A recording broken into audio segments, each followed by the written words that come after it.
Lesson 21. Daniel Mendoza. Listen to the tape, then answer the question below.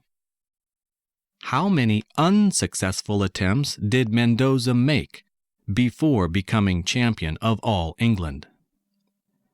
Boxing matches were very popular in England 200 years ago. In those days, boxers fought with bare fists for prize money.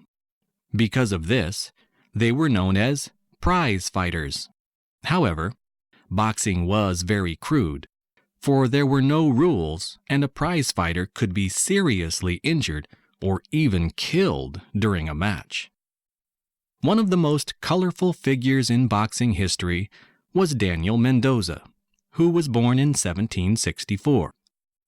The use of gloves was not introduced until 1860, when the Marquis of Queensberry drew up the first set of rules. Though he was technically a prize fighter, Mendoza did much to change crude prize fighting into a sport, for he brought science to the game. In his day, Mendoza enjoyed tremendous popularity. He was adored by rich and poor alike. Mendoza rose to fame swiftly after a boxing match when he was only 14 years old. This attracted the attention of Richard Humphreys, who was then the most eminent boxer in England. He offered to train Mendoza, and his young pupil was quick to learn. In fact, Mendoza soon became so successful that Humphreys turned against him. The two men quarreled bitterly, and it was clear that the argument could only be settled by a fight. A match was held at Stilton, where both men fought for an hour.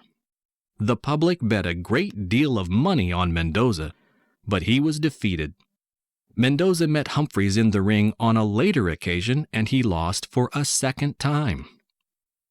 It was not until his third match, in 1790, that he finally beat Humphreys and became champion of England. Meanwhile, he founded a highly successful academy, and even Lord Byron became one of his pupils. He earned enormous sums of money and was paid as much as £100 for a single appearance. Despite this, he was so extravagant that he was always in debt.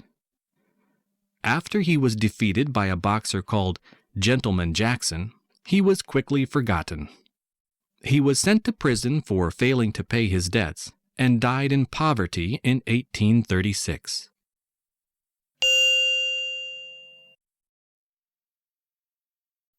Lesson 22. By heart.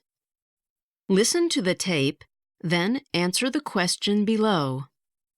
Which actor read the letter in the end, the aristocrat or the jailer?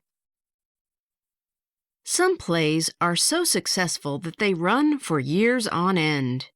In many ways, this is unfortunate for the poor actors who are required to go on repeating the same lines night after night. One would expect them to know their parts by heart and never have cause to falter. Yet this is not always the case. A famous actor in a highly successful play was once cast in the role of an aristocrat who had been imprisoned in the Bastille for 20 years.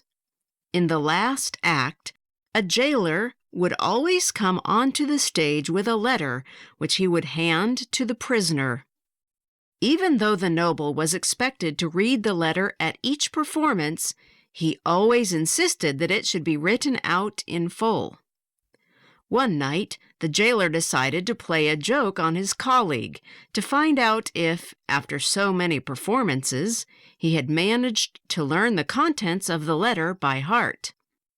The curtain went up on the final act of the play and revealed the aristocrat sitting alone behind bars in his dark cell.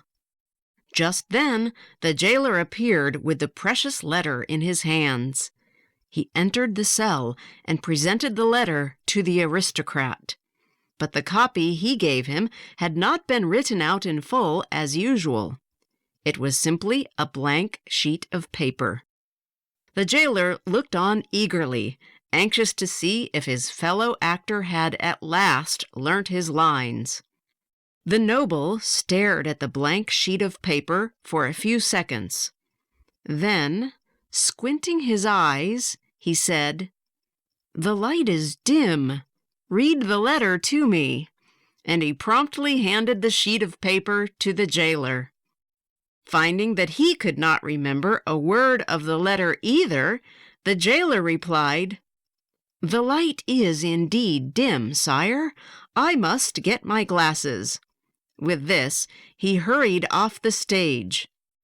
Much to the aristocrat's amusement, the jailer returned a few moments later with a pair of glasses and the usual copy of the letter, which he proceeded to read to the prisoner.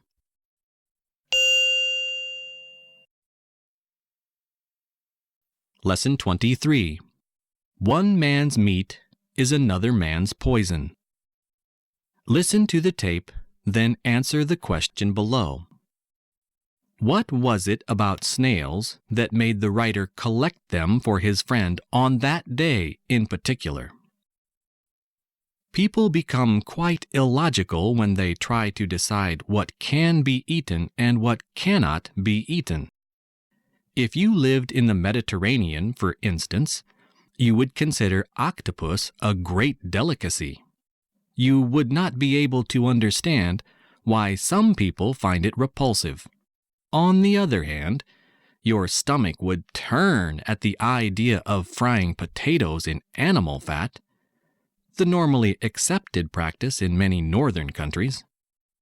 The sad truth is that most of us have been brought up to eat certain foods, and we stick to them all our lives.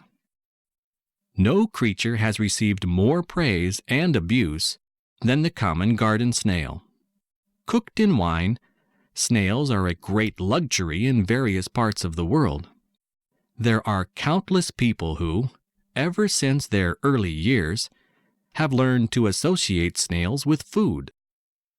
My friend, Robert, lives in a country where snails are despised. As his flat is in a large town, he has no garden of his own.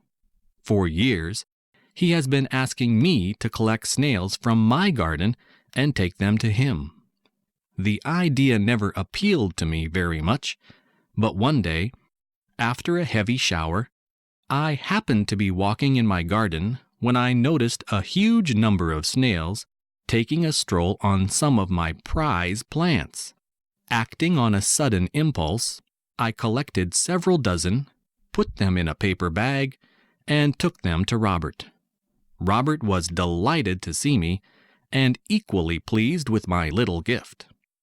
I left the bag in the hall, and Robert and I went into the living room where we talked for a couple of hours. I had forgotten all about the snails when Robert suddenly said that I must stay to dinner. Snails would, of course, be the main dish. I did not fancy the idea, and I reluctantly followed Robert out of the room. To our dismay, we saw that there were snails everywhere. They had escaped from the paper bag and had taken complete possession of the hall. I have never been able to look at a snail since then.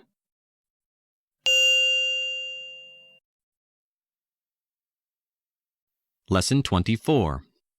A skeleton in the cupboard. Listen to the tape, then answer the question below. Who was Sebastian?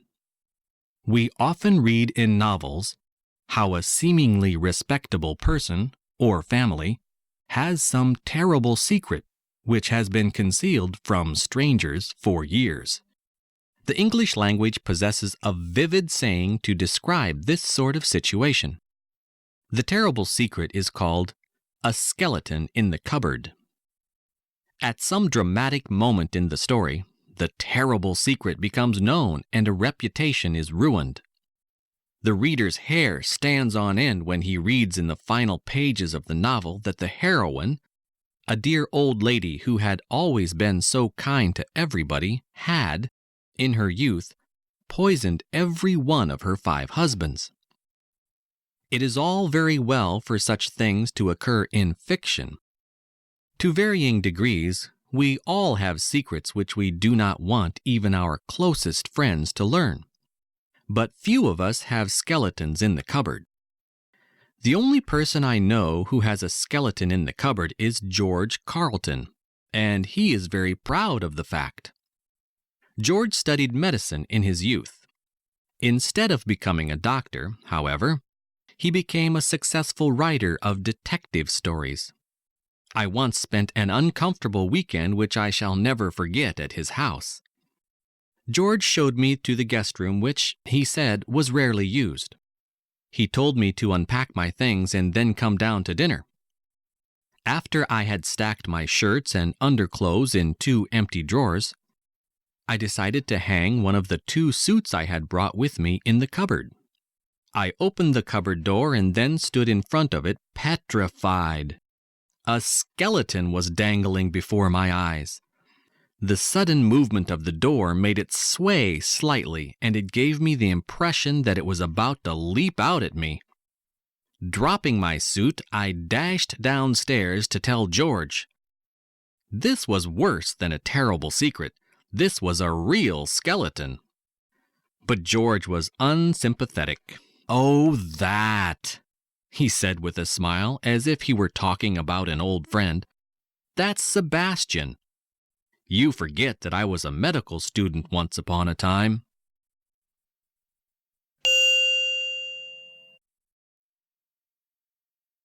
Lesson 25. The Cutty Sark. Listen to the tape, then answer the question below. What piece of bad luck prevented the Cutty Sark from winning the race? One of the most famous sailing ships of the 19th century, the Cutty Sark, can still be seen at Greenwich. She stands on dry land and is visited by thousands of people each year. She serves as an impressive reminder of the great ships of the past. Before they were replaced by steamships, sailing vessels like the Cutty Sark were used to carry tea from China and wool from Australia. The Cutty Sark was one of the fastest sailing ships that has ever been built. The only other ship to match her was the Thermopylae. Both these ships set out from Shanghai on June 18, 1872, on an exciting race to England. This race, which went on for exactly 4 months, was the last of its kind. It marked the end of the great tradition of ships with sails and the beginning of a new era. The first of the 2 ships to reach Java after the race had begun was the Thermopylae, but on the Indian Ocean, the Cutty Sark took the lead. It seemed certain that she would be the first ship home, but during the race, she had a lot of bad luck. In August, she was struck by a very heavy storm, during which her rudder was torn away. The Cutty Sark rolled from side to side, and it became impossible to steer her. A temporary rudder was made on board from spare planks, and it was fitted with great difficulty. This greatly reduced the speed of the ship, for there was a danger that if she traveled too quickly, this rudder would be torn away as well. Because of this, the Cutty Sark lost her lead. After crossing the equator, the captain called in at a port to have a new rudder fitted, but by now the Thermopylae was over 500 miles ahead. Though the new rudder was fitted at tremendous speed, it was impossible for the Cutty Sark to win. She arrived in England a week after the Thermopylae. Even this was remarkable, considering that she had had so many delays. There is no doubt that if she had not lost her rudder, she would have won the race easily.